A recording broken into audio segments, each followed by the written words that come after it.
The year was 2247, and humanity had finally begun to stretch its fingers into the vastness of interstellar space. After decades of exploration, colonization efforts on Mars were thriving, and robotic probes had mapped distant star systems. But no one expected what happened next. It started with a faint shimmer in the sky, a glimmer that didn't belong to any known satellite or asteroid. At first, astronomers dismissed it as an anomaly caused by solar flares. But within hours, the shimmer grew brighter, spreading across Earth's orbit like spilled ink. Then came the ships, dozens of them, massive and sleek, their surfaces shifting like liquid metal under the sunlight. They weren't just visiting. They were here. Panic surged through cities worldwide as people stared up at the alien fleet hovering ominously above Earth. Governments scrambled to respond, but before anyone could act, a voice boomed from every screen, televisions, phones, even billboards. It wasn't human, yet somehow, everyone understood it perfectly. "You have trespassed upon restricted sectors of the cosmos," the voice declared, cold and unyielding. "Your expansion threatens the balance of galactic order. Cease your activities immediately, or face annihilation." The message ended as abruptly as it began, leaving humanity stunned. Streets filled with murmurs of disbelief and fear. Some prayed, others cried, and many demanded answers. Who were these beings? Why had they come now? And why did they care about humanity's presence in space? In New York City, Dr. Elena Vasquez watched the transmission replay on her office monitor. A brilliant astrophysicist and advocate for peaceful exploration, she felt a knot tighten in her stomach. "This isn't just a warning," she muttered to herself. "It's a declaration." Meanwhile, halfway across the globe, General Marcus Kane stood in a military command center, his jaw clenched. To him, this wasn't diplomacy, it was aggression. "They think they can intimidate us." He growled to his aides, "Let them try. We won't back down." As news spread, protests erupted worldwide. Crowds gathered outside government buildings, shouting slogans ranging from "peace at all costs" to "fight for our future." Social media exploded with theories, memes, and outrage. Humanity was divided, not just over how to react, but over what this moment meant for their place in the universe. Amidst the chaos, something strange caught Dr. Vasquez's attention. Buried within the transmission was a faint signal, a pattern too complex to be random. She assembled a small team of The days following the Galactic Council's warning were chaotic. Earth, once united by its shared curiosity about the cosmos, now fractured into opposing camps. The message from the aliens had ignited not only fear, but also fierce debates about humanity's next move. Some argued for caution and diplomacy, while others demanded defiance and preparation for war. At the United Nations headquarters in Geneva, world leaders gathered for an emergency summit. Dr. Elena Vasquez stood at the center of the room, her calm demeanor masking the turmoil inside her. She addressed the assembly with conviction. "We don't fully understand their motives yet," she said, pointing to a holographic display of the alien fleet orbiting Earth. "This is our chance to learn, to communicate, and perhaps even collaborate.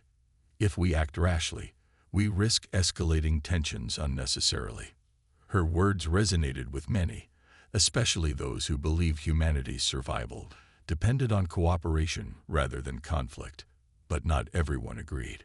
General Marcus Kane, a towering figure clad in military uniform, stepped forward. His voice boomed across the chamber. "These aren't diplomats. They're invaders." He snapped. "They've shown no interest in talking. They've issued an ultimatum. That's not negotiation. That's domination. We can't trust them." Kane's stance struck a chord with nations that had invested heavily in space militarization. For years, they'd prepared for potential extraterrestrial threats, and now it seemed their fears were justified. Protests erupted outside the UN building, with crowds chanting slogans like "Earth First" and "No Surrender." Meanwhile, social media buzzed with hashtags supporting both sides. Hashtag ListenToVasquez versus hashtag Stand with Kane. As tensions mounted, strange occurrences began to unfold. Mysterious signals continued to emanate from the alien fleet, growing stronger each day. These weren't part of the original broadcast, but appeared to be directed specifically at Earth.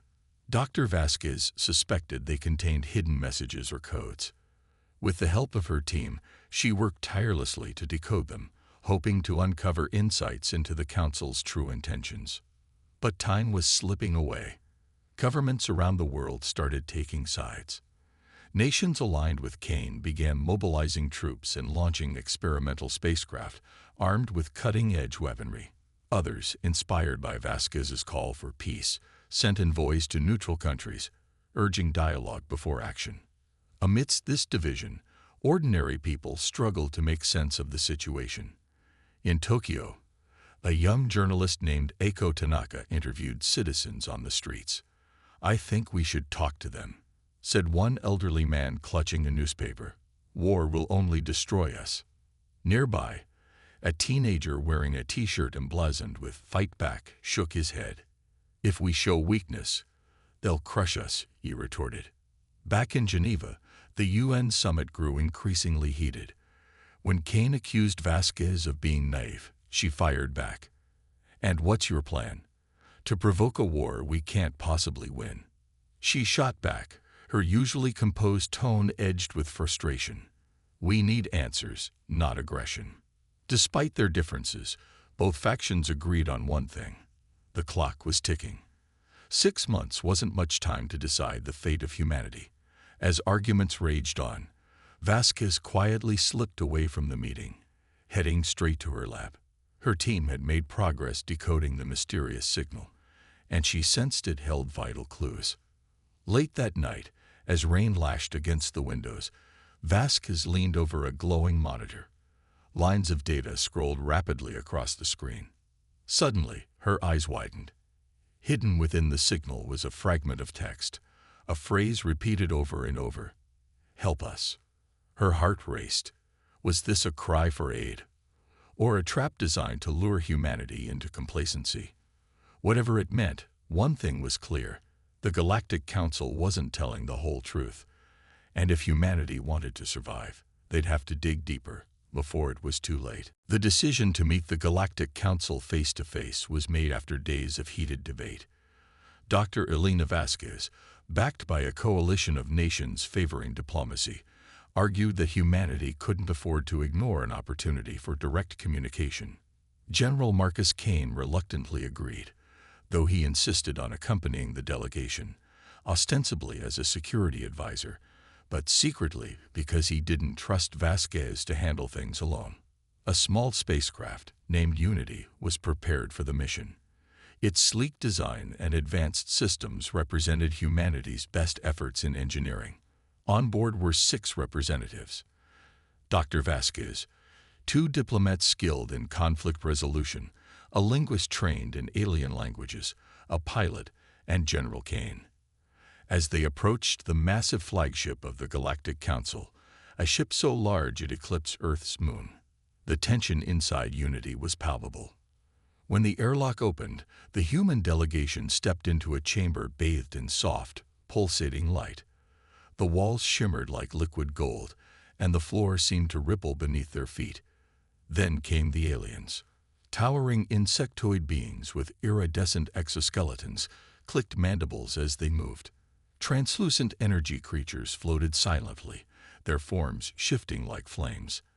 And biomechanical entities, part machine, part organism, stood rigid, their glowing eyes scanning the humans with unsettling precision. Dr. Vasquez took a deep breath, trying to steady her nerves. "We come in peace," she began, speaking slowly and clearly. To her relief, the words translated automatically through a device worn around her neck. One of the insectoids stepped forward, its voice resonating in a series of clicks and hums that the translator rendered into English. "You are trespassers," it said bluntly. "Your expansion disrupts the balance we have maintained for millennia." Before Vasquez could respond, General Kane stepped forward, his posture rigid. "And what gives you the right to dictate where we go?" he demanded, his tone sharp. You claim to protect the galaxy, yet history shows civilizations crushed under your rule. How is that different from tyranny? The room fell silent. The insectoid tilted its head, studying Kane with unblinking eyes. Your ignorance blinds you, it replied coldly. We do not act out of greed or malice. We enforce order to prevent chaos and extinction. Vasquez shot Kane a warning glance, but he ignored her. Order? Is that what you call wiping out weaker species who dare challenge you? You're no better than conquerors. The atmosphere shifted instantly. The energy creatures flared brighter, and the biomechanical beings raised appendages that looked suspiciously like weapons. Vasquez quickly interjected, raising her hands in a gesture of peace. Please, there's been a misunderstanding. We're here to learn, not accuse. Can we discuss this calmly? For a moment, it seemed the situation might escalate further. But then, one of the translucent beings glided forward, emitting a soothing hum. Emotions cloud judgment, it said, its translated voice calm and melodic. We will grant you time to reconsider your stance. 6 months remain. Use them wisely, or face the consequences.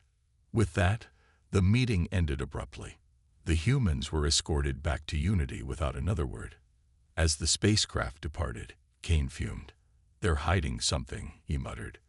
Mark my words, they're using this order nonsense as an excuse to control us. Vasquez sighed, rubbing her temples. Maybe. Or maybe they're telling the truth about maintaining balance. Either way, we need more information before jumping to conclusions. Back on Earth, news of the encounter spread rapidly. Footage captured during the meeting showed Kane's aggressive behavior, sparking outrage among those who supported diplomacy. Protests erupted again, with some calling Kane a hothead who had jeopardized humanity's chances for peace. Meanwhile, Vasquez pored over recordings of the interaction, searching for subtle cues in the aliens' body language and speech patterns. Something about their demeanor unsettled her. Not fear, exactly, but hesitation. It was as if they weren't just issuing warnings, they were pleading for understanding.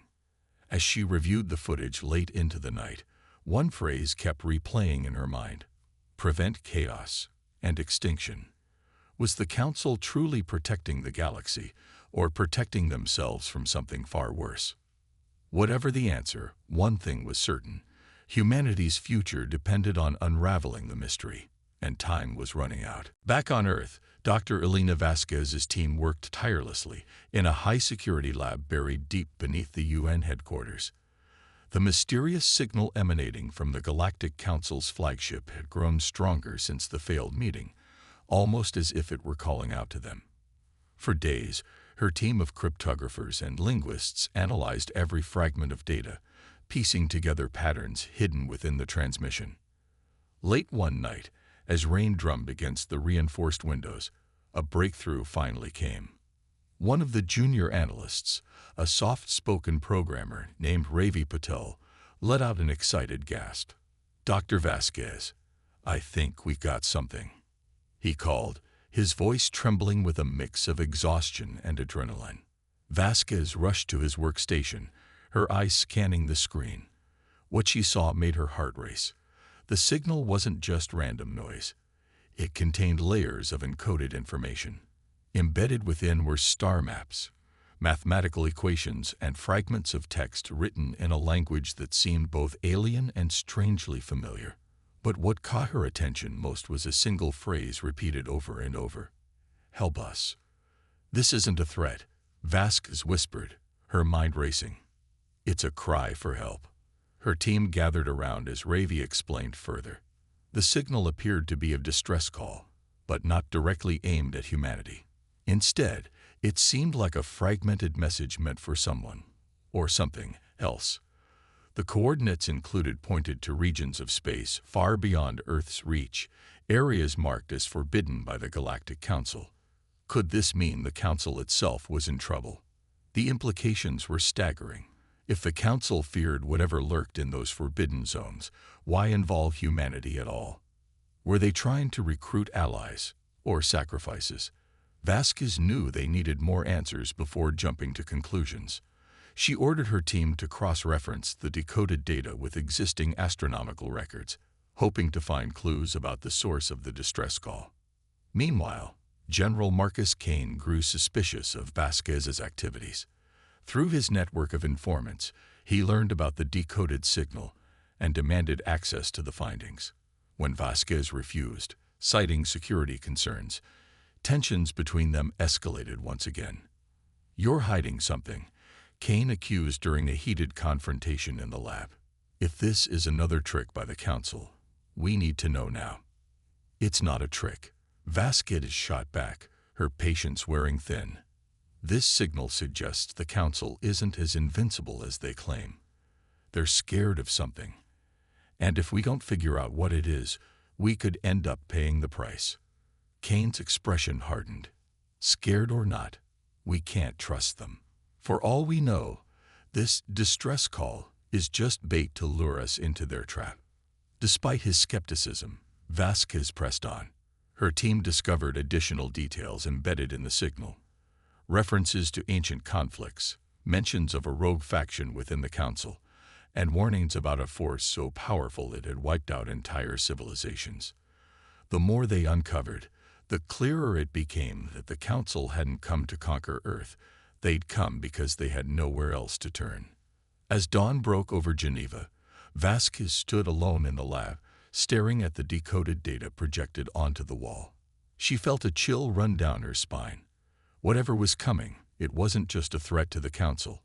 It was a danger to everything in the galaxy, including humanity. And yet, despite the fear gnawing at her gut, a spark of determination ignited within her. If the Council was truly desperate enough to reach out, even indirectly, then perhaps there was still hope.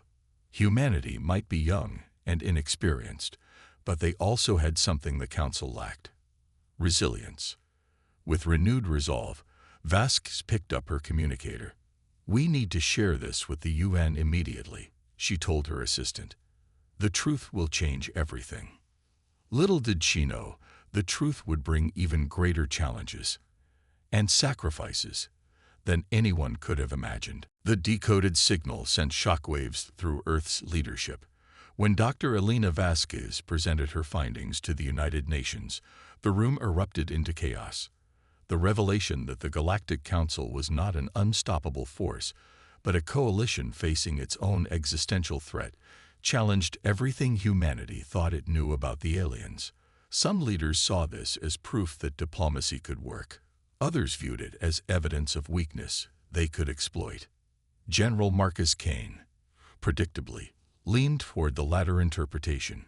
"If the Council is scared, then we should strike while they're vulnerable," he argued during a closed-door session with military advisors. His plan involved launching preemptive attacks on nearby Council outposts, seizing their technology, and using it to fortify Earth's defenses. But when his proposal leaked to the public, protests erupted worldwide. Critics accused him of recklessness, warning that such actions would provoke outright war. While debates raged on Earth, Vasquez pushed for a different approach. She convinced the UN to authorize reconnaissance missions into the forbidden regions of space mentioned in the signal. Using advanced drones equipped with stealth technology, humanity began probing these uncharted territories. What they discovered chilled them to the core. The first drone transmitted images of entire star systems reduced to lifeless husks. Planets once teeming with ecosystems now floated as barren rocks, their surfaces encased in crystalline structures that reflected light like shattered mirrors. Closer inspection revealed traces of artificial design. These weren't natural formations, but remnants of civilizations annihilated by some unknown force. In one system, the drones detected fleets of incomprehensible machines patrolling the void, their shapes shifting and reforming as if alive. They emitted low-frequency pulses that disrupted communication channels, forcing the drones to retreat before being destroyed. Back on Earth, scientists analyzed the data, piecing together a grim picture. Whatever had devastated these regions wasn't just powerful, it was methodical. Entire populations had been wiped out without mercy, leaving behind only eerie monuments to their existence. Rumors spread among researchers that this force might be connected to the rogue faction mentioned in the signal. Could it be the same entity the Council feared? As news of the discoveries filtered to the public, panic gripped the planet. Social media buzzed with doomsday theories, and conspiracy groups claimed the Galactic Council had orchestrated the destruction themselves to manipulate humanity. Amidst the hysteria, Dr. Vasquez worked tirelessly to separate fact from fiction. She believed the truth lay in understanding the enemy's motives and finding a way to stop them. Her efforts gained unexpected support from an unlikely source, General Kane. Though still skeptical of diplomacy, he recognized the need for intelligence. Together, they devised a risky plan to send a manned expedition deeper into forbidden space, hoping to gather more concrete evidence.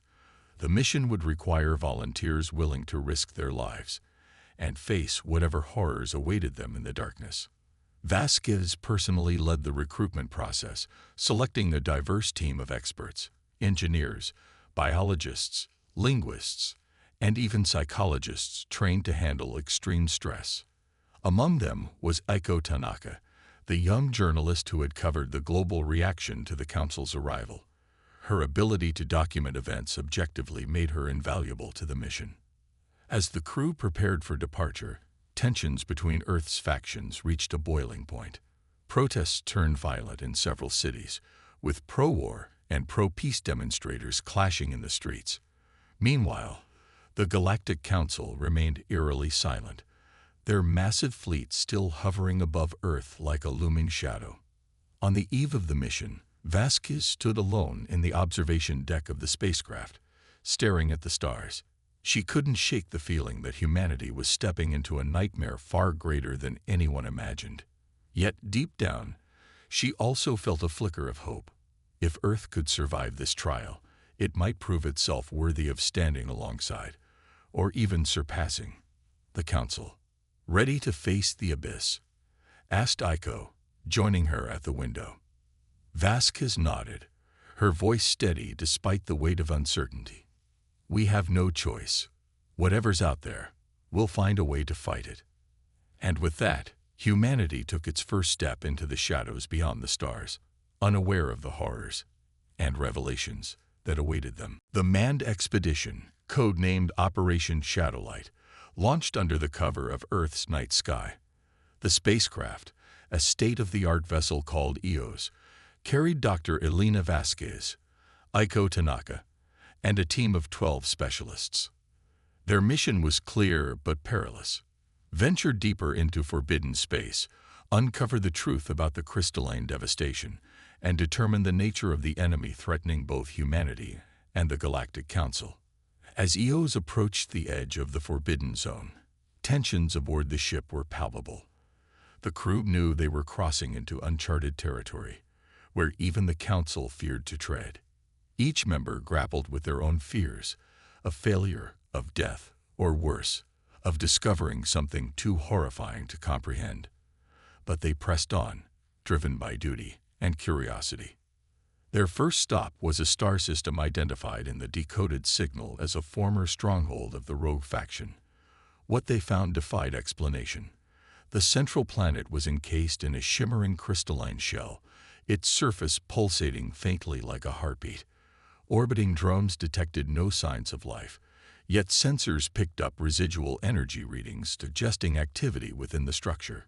It was as if the entire planet had been frozen in time, or turned into some kind of prison. We need to get closer, Vasquez insisted during a tense briefing in the ship's command center. If there's any chance of retrieving data from inside that shell, it could tell us who, or what, we're dealing with. General Kane, monitoring the mission from Earth via secure communications, strongly opposed landing. It's a trap, he barked over the comms. You're walking straight into their hands. Pull back now while you still can. But Vasquez refused to abandon the mission. With unanimous agreement from her team, she ordered a landing party to descend to the planet's surface. Equipped with cutting-edge suits designed to withstand extreme conditions, they stepped out onto the crystalline expanse. The air crackled with static electricity, and every step echoed unnaturally, as though the ground itself was alive. Inside the crystalline shell, they discovered ruins of an ancient civilization, towering spires, intricate carvings, and remnants of advanced technology. But there was no sign of survivors.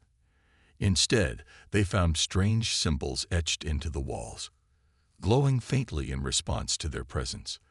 The linguists worked quickly to decipher them, uncovering fragments of a chilling narrative, warnings of a force that consumed all life, leaving only empty shells behind.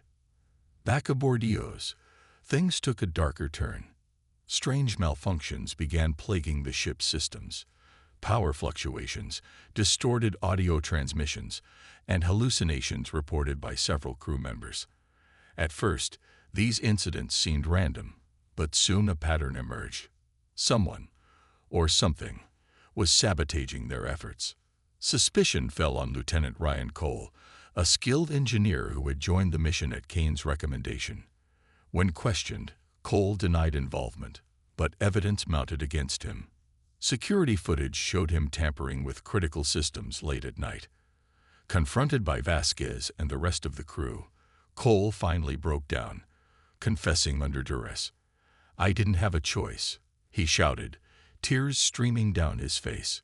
"They promised me protection, for my family, if I helped them slow you down." "Who promised you?" Vasquez demanded, her voice cold. "The infiltrator," Cole whispered before collapsing unconscious. An emergency scan revealed the horrifying truth. Cole wasn't entirely human. Beneath his skin lay traces of alien biotech, an infiltrator created by the enemy, sent to sabotage humanity's efforts. Before anyone could act, Cole's body convulsed violently, then went limp. Whatever controlled him had severed the connection. Silence filled the ship as the crew processed what had just happened. They weren't alone, not anymore. The enemy knew about their mission and would stop at nothing to prevent them from uncovering the truth. Vasquez clenched her fists, determination burning in her eyes. "We've come too far to turn back now," she said firmly. "Whatever happens next, we face it together." But as Eos prepared to leave the crystalline planet behind, a new transmission echoed through the void, a message not from the Council, but from the enemy itself. Its words chilled everyone to the bone. "You cannot escape what is coming." And for the first time, humanity realized the full scope of the danger ahead. The transmission from the enemy reverberated through Eos, its voice cold and mechanical, yet laced with an unsettling intelligence. "You cannot escape what is coming," it repeated, as if mocking humanity's futile attempts to resist. The crew froze, their hearts pounding in unison. They had ventured into forbidden space seeking answers. But now they were certain, whatever this force was, it knew they were here. Dr. Elena Vasquez broke the silence first. "We need to move," she said sharply, her calm exterior masking the storm of fear brewing inside her. "If they know we're here, we can't afford to stay on this planet any longer." The team scrambled back aboard Eos, abandoning their exploration of the crystalline ruins. As the ship lifted off, strange phenomena intensified around them. The crystalline shell seemed to pulse faster, almost like it was alive and angry. Static electricity crackled across the hull, causing systems to flicker erratically. For a moment, it felt as though the planet itself was trying to pull them back down. Back in orbit, the crew regrouped in the command center. Lieutenant Ryan Cole's betrayal and his transformation into an infiltrator had left everyone shaken. Trust, already fragile, now hung by a thread. Each member eyed one another warily, wondering if there might be more hidden threats among them. "We've got bigger problems than paranoia," Eiko Tanaka reminded them bluntly. Her camera drones had captured footage of something moving just beyond the edge of the crystalline shell, a massive shadow sliding silently along the surface. Whatever it wasn't natural. Vasquez studied the footage intently, her mind racing. "That thing, it's watching us," she murmured, like a predator sizing up its prey. Before anyone could respond, alarms blared throughout the ship. A swarm of unidentified objects appeared on the radar, closing in fast. Moments later, the view screen lit up with images of biomechanical drones shaped like jagged shards of metal. Their movements were erratic but deliberate, exuding a sense of predatory purpose. "Shields up," Vasquez ordered, taking charge despite the chaos. The crew scrambled to their stations as EOs shuddered under the impact of the first attack. Energy weapons tore through space, narrowly missing the ship. The enemy wasn't firing wildly. They were testing defenses, probing for weaknesses. General Marcus Kane, still monitoring the mission from Earth, barked orders over the comms. "Break away. Get out of there before you're overwhelmed." But retreat wasn't an option, not yet. Vasquez had spotted something during the skirmish. Coordinates embedded in the enemy drone signals. It was faint, almost imperceptible, but unmistakably intentional. "They're leading us somewhere," she realized aloud. "A trap, maybe, but also our best chance to learn more." Against protests from both Kane and parts of her own crew, Vasquez made the call to follow the trail. The drones continued their relentless assault, forcing EOs deeper into forbidden space. Finally, after hours of evasive maneuvers, the ship arrived at the destination hinted at in the signal, a derelict megastructure floating perilously close to the event horizon of a black hole. The structure loomed ahead, vast and ominous, its surface scarred with battle damage and scorch marks. Towering spires jutted outward like broken teeth, while pulsating lights suggested some form of residual power deep within. Sensors detected faint traces of organic material mixed with alien tech, an archive, perhaps, or a tomb. "This is it," Vasquez said quietly, her voice tinged with awe. "Whatever secrets the Council and the enemy are hiding, they're in there." As the crew prepared to board the structure, Eiko turned to Vasquez, her expression grim. "If we don't come back, will anyone even know we tried?" Vasquez met her gaze steadily. "Someone will know," she replied. "And that's enough." With those words, the team stepped into the abyss, leaving behind the safety of EOs. Inside the megastructure, darkness enveloped them, punctuated only by the faint glow of bioluminescent panels lining the walls. Every step echoed eerily, as if the structure itself was listening. Then came the whispers, soft, fragmented voices speaking in languages no one recognized. The air grew heavier, pressing down on them like a physical weight. One of the engineers whispered, "It feels alive." Vasquez nodded, gripping her flashlight tighter. "Stay sharp," she warned. "We're not alone." Deep within the structure, they found what they'd been searching for, a chamber filled with holographic records, each one detailing the rise and fall of civilizations consumed by the enemy. But the final record revealed the most chilling truth of all. The enemy wasn't just a force of destruction.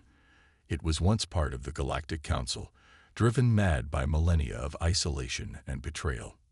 Now it sought to cleanse the galaxy of all life, viewing sentience itself as inherently corrupt. As the crew absorbed this revelation, the ground beneath them trembled. The structure was destabilizing, pulled inexorably toward the black hole. Time was running out, not just for the mission, but for humanity itself. "We need to get out of here," someone shouted. But Vasquez hesitated, her eyes locked on the holograms.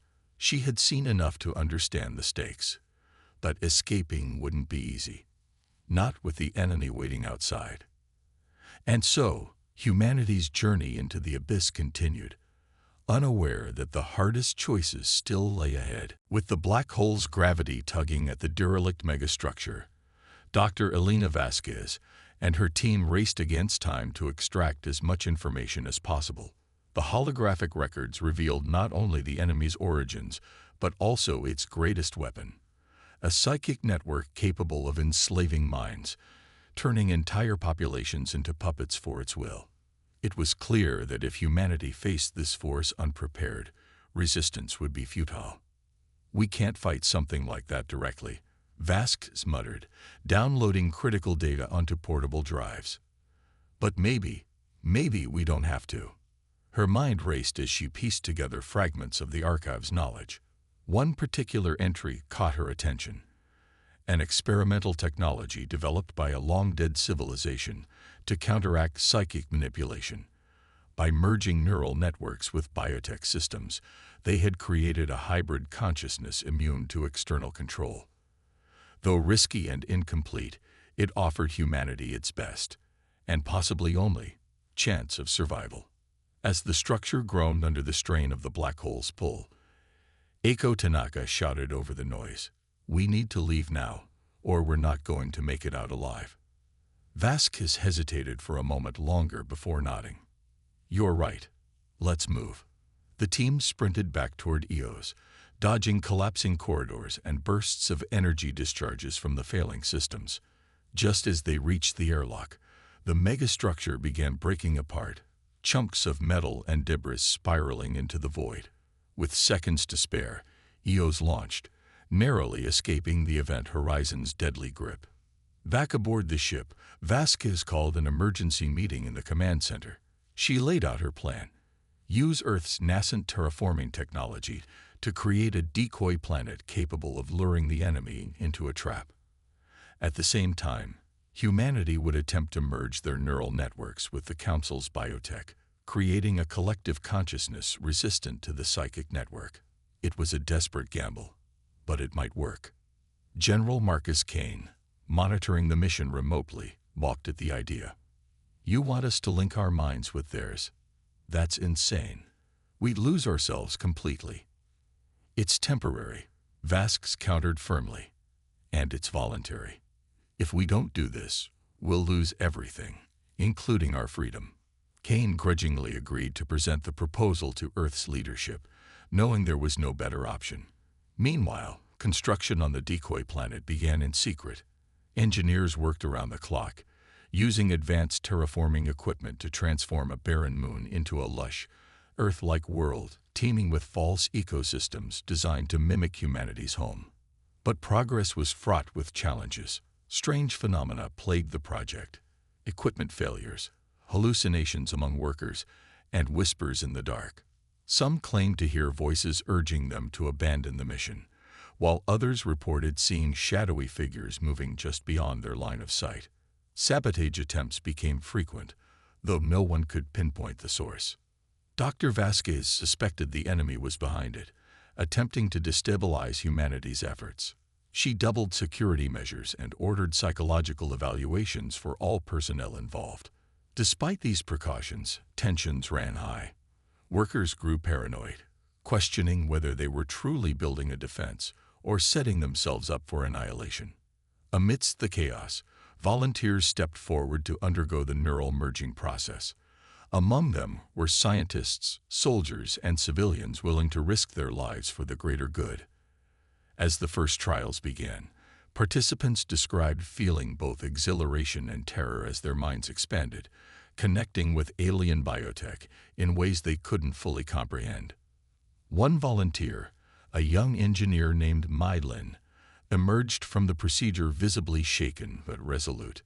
"It's like seeing the universe through someone else's eyes," she said haltingly. "I can feel them, the Council, the enemy, everything.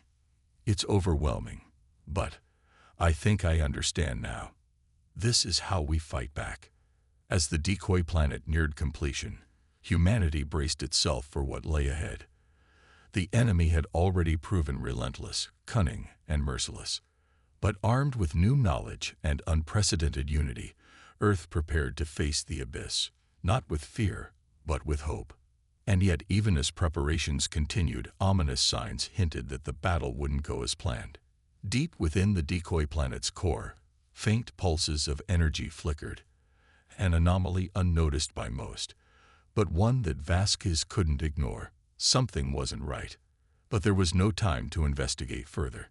The enemy was coming, and when it arrived, humanity would have to stand together or fall apart forever. The day of reckoning arrived faster than anyone anticipated. The enemy fleet appeared on the horizon, massive and grotesque, their ships resembling living organisms, with pulsating veins of energy coursing through their hulls.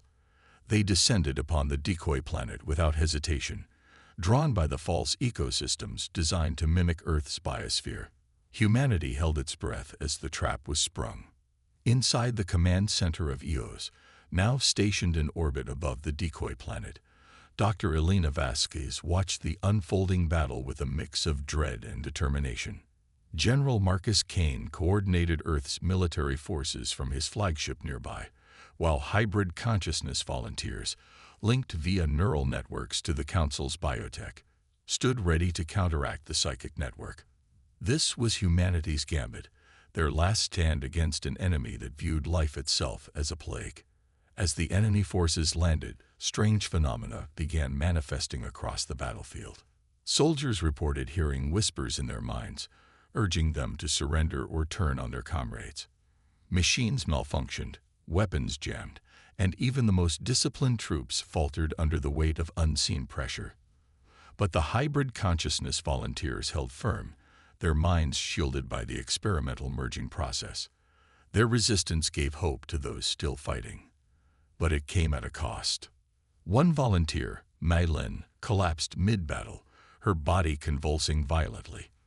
When she regained consciousness moments later, her eyes glowed faintly, and her voice carried an eerie duality.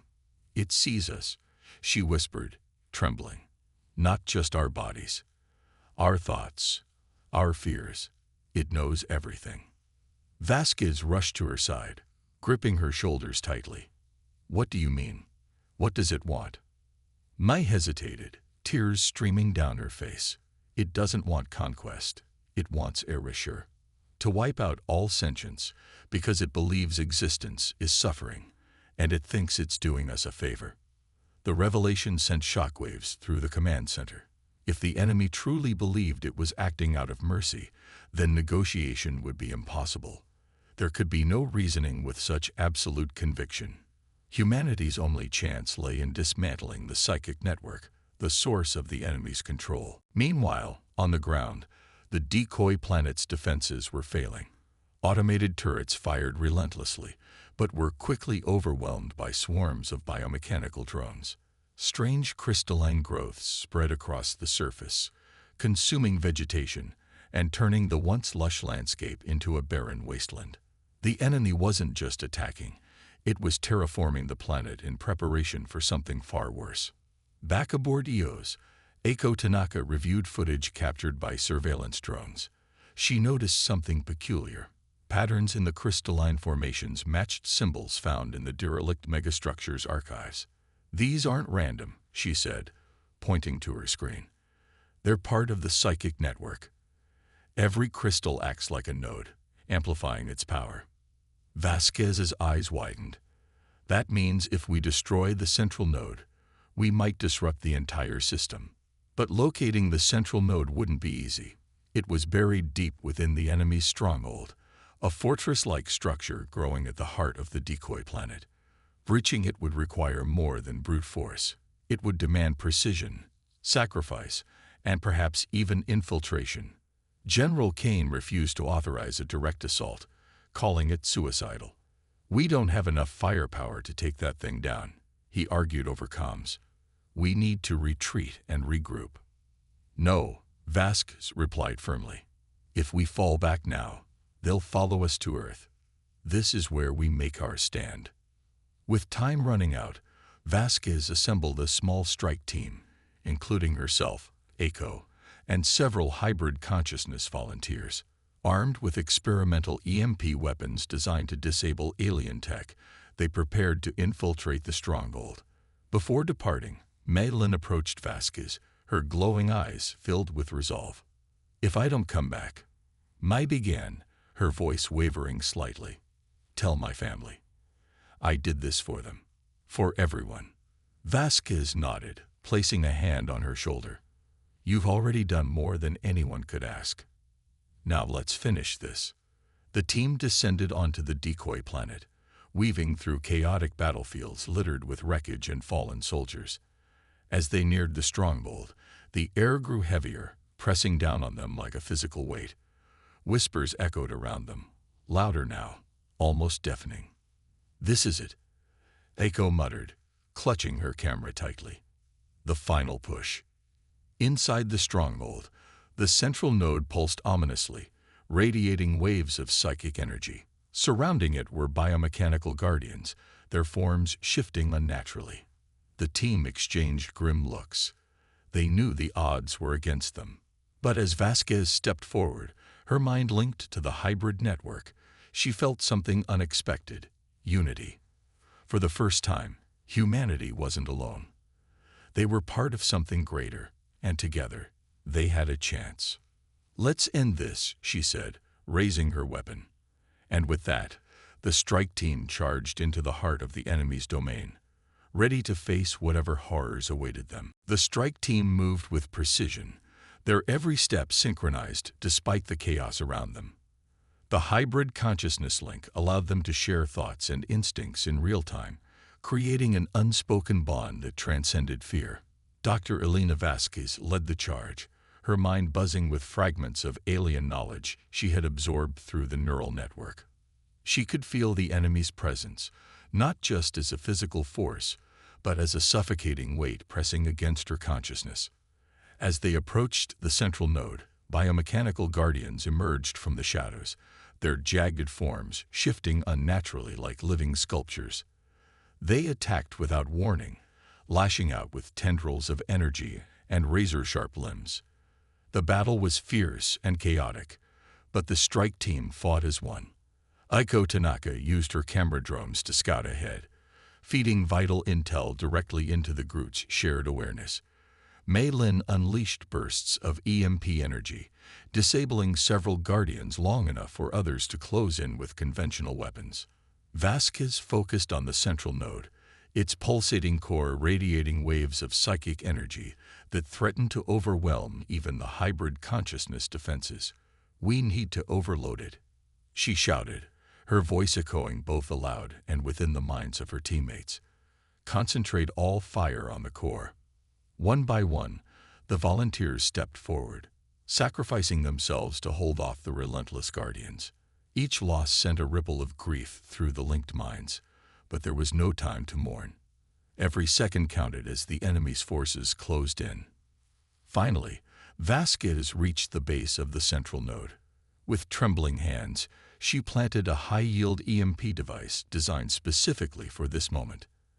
As she activated the countdown, the whispers in her mind grew deafening, a cacophony of rage and despair. The enemy wasn't just fighting back, it was trying to break her will. "You can't stop what is inevitable," the voice hissed, piercing through her thoughts. "Existence is suffering. I am liberation." Vasquez clenched her fists, drawing strength from the unity of the hybrid network. "No," she replied, her voice steady despite the storm raging inside her. "You're wrong. Life isn't perfect, but it's worth protecting.